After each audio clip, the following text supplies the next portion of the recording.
आज यहाँ पर जो प्रेस कॉन्फ्रेंस हो रही है, जिसके अंदर प्रिंट मीडिया, इलेक्ट्रॉनिक मीडिया और सोशल मीडिया और कई एक सीनियर सहाफ़ियाँ आए हुए हैं, उन सबको मैं तेलंगाना स्टेट हज कमेटी से की तरफ से मैं इस्तकबाल करता हूँ और उन तमाम हज़रात का शुक्रिया अदा करता हूँ जो अपना कीमती वक्त निकाल के यहाँ हैं। आज का प्रेस कॉन्फ्रेंस करने के दो तीन अहम मक़ासिद थे।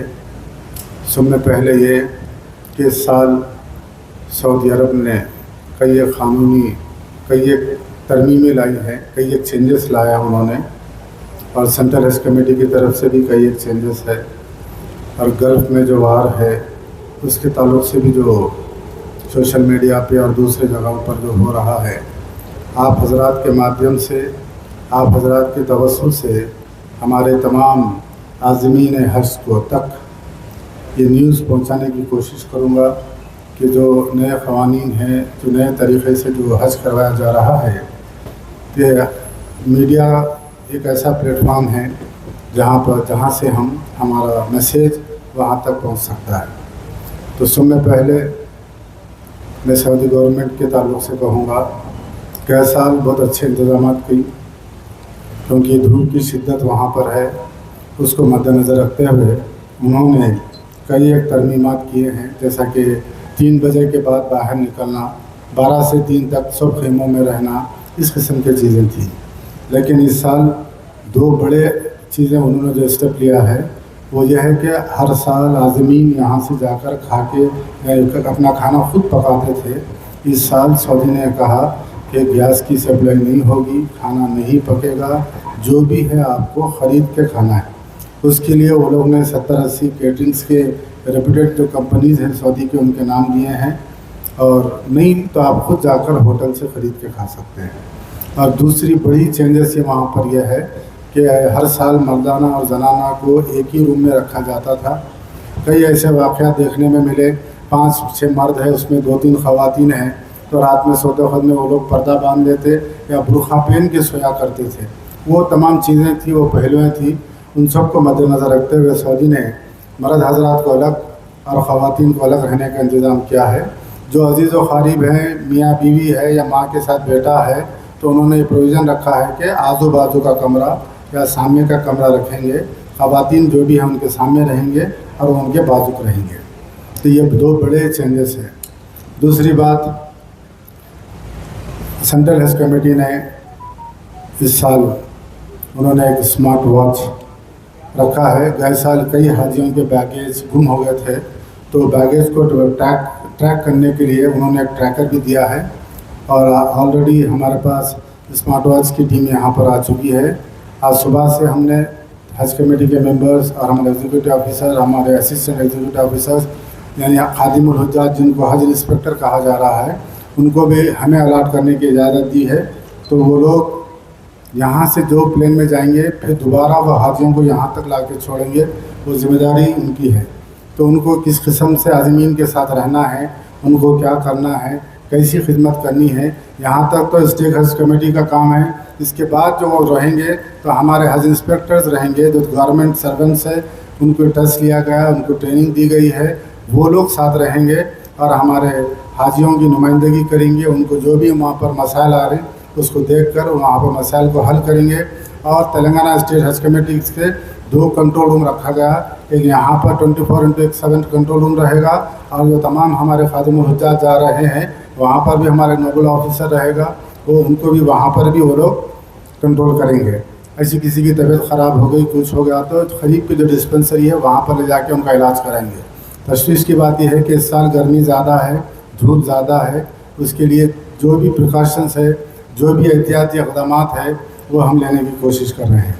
और एक ख़ास बात यह कि हज कमेटी के पास आके क्यों जाएं, डायरेक्ट भी जा सकते हैं। अरे भाई, बोर्डिंग पास खुद हज कमेटी में रहता है, और उसके अंदर 10-12 चीज़ें हैं जो यहाँ पर दी जा रही है इस साल। एक हज सुविधा ऐप उनको दिया जा रहा है, अडॉप्टर उनको दिया जा रहा है, और एक ID कार्ड उनको यहाँ से दिया जाएगा। बैगेज के 2 टैग उनको लगाए जाएंगे, हैंड बैगेज का 1 टैग लगा जाएगा, और उनको एकोमोडेशन का स्टिकर यहाँ पर चिपकाया जाएगा। फ़्लाइट टिकट यहाँ पर दिया जाएगा। और अब तक जो इंडिया से दूसरे स्टेट से जो आज़मीन गए हैं सऊदी अरब, वहाँ पर पकाने का इंतज़ाम नहीं है बोलने के बावजूद भी हमें सुनने में मिला है कि लोग इलेक्ट्रॉनिक चूल्हे लेके गए हैं ताकि रूम में बैठकर छुप के पका लें। वैसी हरकत ना करें। उनके लिए 1 लाख यानी सऊदी गवर्नमेंट से फ़ाइन भी रखा गया है, जेल भी हो सकती है। इसलिए हम उनका जो यहाँ पर बैगेज आएगा और अंदर जाने हमेशा यहाँ पर सिर्फ स्क्रीनिंग होती थी।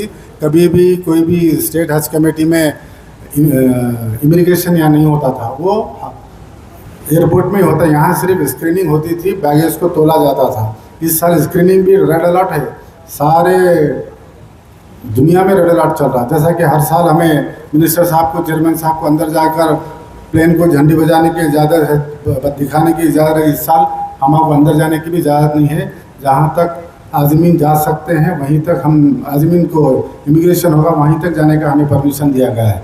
तो हम यहाँ पर आज़मीन का सामान लेंगे, यहाँ पर वेट करेंगे। अगर जब वो डायरेक्ट को सामान लेके चले गए, ऐसे चूल्हे या ऐसे ज़रूरी चीज़ें उनके साथ रहे या उनका लगेज एक्स्ट्रा रहा तो वहाँ पर फेंक दिया जाता, बाहर इनके रिश्तेदारों को तो नहीं पहुँचाया जाता। तो तेलंगाना स्टेट हज कमेटी यहाँ पर वेट का इंतज़ाम की है, यहाँ से ट्रैवलिंग का इंतज़ाम करे हैं। उनके बैगेज को वेट किया जाएगा, उसके अंदर ऐसे चूल्हे, कुकर, पकाने की चीज़ें रहे तो यहाँ पर निकाल दिया जाएगा और यहाँ से उनको हम बसेस में बिठाकर एयरपोर्ट को भेजेंगे। एयरपोर्ट पर भी हमारे ऑफिसर्स रहेंगे, यहाँ पर भी हमारे ऑफिसर्स रहेंगे। यहाँ पर उनको स्मार्ट वॉच उनकी यहाँ पर चार्ज की जाएंगी। स्मार्ट वॉच जो टीम आई है वहाँ पर ये बताएंगे कि स्मार्ट वॉच किस तरीके से ऑपरेट की जाती है। आपका बैगेज उनको भी ट्रैक करते हैं, उनका बैगेज को भी ट्रैक करते हैं।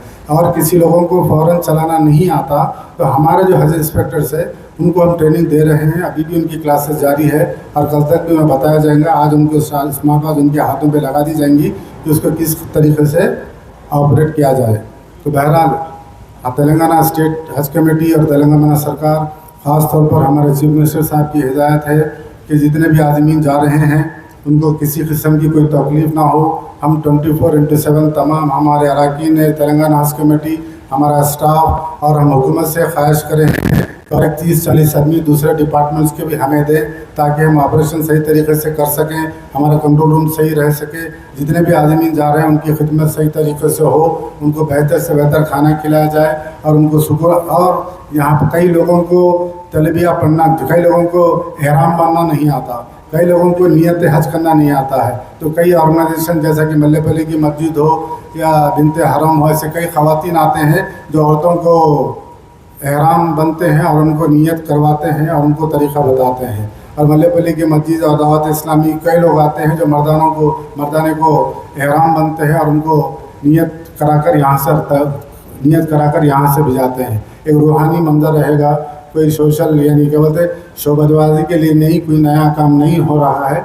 जो बरसों से चला आ रहा है उसी को हम करने की कोशिश कर रहे हैं और बेहतर से बेहतर करने की कोशिश कर रहे हैं। और मैं तमाम सहाफ़ी बिरादरों से ख्वाहिश करूँगा कि अल्लाह के मेहमान हैं तो इनके साथ आप लोग भी जो है, आप लोगों की न्यूज़ से काफ़ी असर पड़ता है। हम जो एहतियाती तदाबीरें बता रहे हैं वो आवाम तक पहुँचे। अब छोटी मोटी जो तकलीफ़ होती है, लेकिन अल्हम्दुलिल्लाह गए साल सऊदी ने बहुत अच्छा किया है, तकलीफ़ें कम हुई है और इस साल भी इंशाल्लाह हम कोशिश करेंगे। जहाँ तक तेलंगाना स्टेट हज कमेटी का सवाल है, हमारे हाथ में जो कुछ है, हमारे हाथ में हमारे हज इंस्पेक्टर्स है, हमारा कंट्रोल रूम है, हम सेंट्रल हज कमेटी से बात कर सकते हैं और मोहल्लिन से हम बात कर सकते हैं। हम पूरी ये कोशिश करेंगे कि हमारे आज़मीन को किसी किस्म की कोई तकलीफ़ ना हो, वो बखैर आफियत जाए और खैरियत से वापस आए और कोशिश करेंगे कि बेहतर से बेहतर इंतज़ाम रहे।